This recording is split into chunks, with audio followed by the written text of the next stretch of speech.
For years, we've believed the story of the boy who lived, the chosen one, the hero who was destined to defeat Voldemort.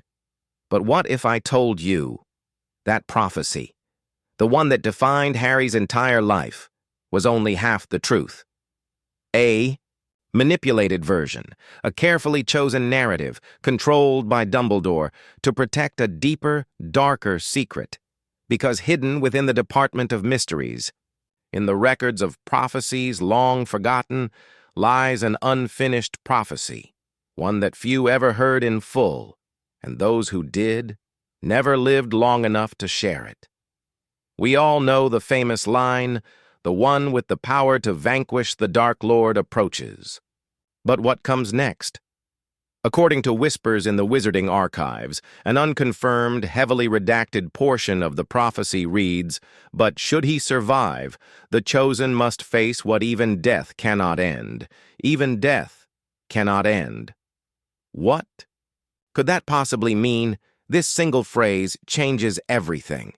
Because it suggests that Voldemort was never the final enemy, that defeating him was only the beginning.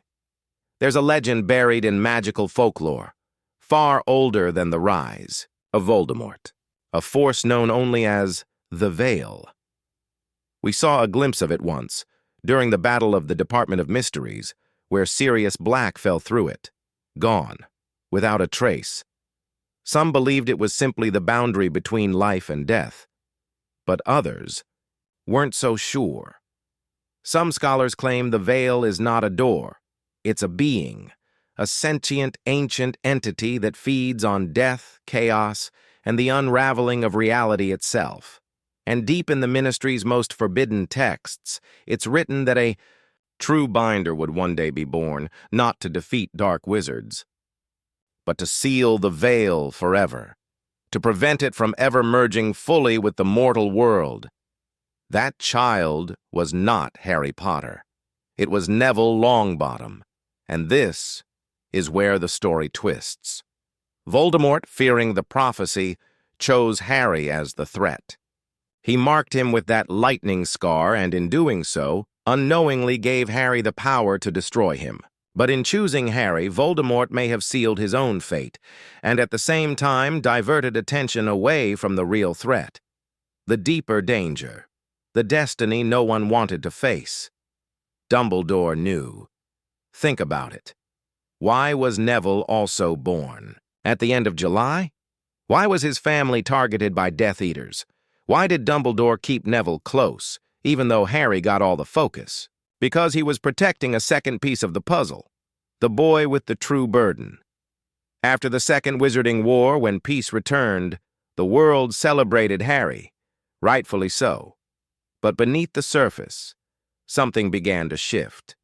Reports of strange magical surges, ghostly echoes near the Veil Chamber, a lingering energy that refused to fade. You see, when Voldemort fell, the balance of power in the magical world didn't restore, it cracked, and Harry unknowingly became its guardian. But here's the darkest part. Harry was never meant to carry that role, that weight, that war. He was trained for Voldemort. But Neville was born for the Veil. So why didn't he fulfill the prophecy? Why didn't Neville face it? Some believe Dumbledore made the call, that he knew the wizarding world couldn't survive another prophecy, that using Harry was a necessary sacrifice to win the first war and delay the second. But the Veil doesn't wait forever, which brings us to now. Whispers from inside the Ministry suggest something is stirring beyond the Veil, a force that may soon awaken. And the one person with the strength to face it? He's already done fighting. Harry Potter saved the world. But in doing so, he may have taken on a fate that was never his. So we ask again, was Harry truly the chosen one? Or was he a pawn of prophecy, used to buy time for a war that hasn't even begun yet?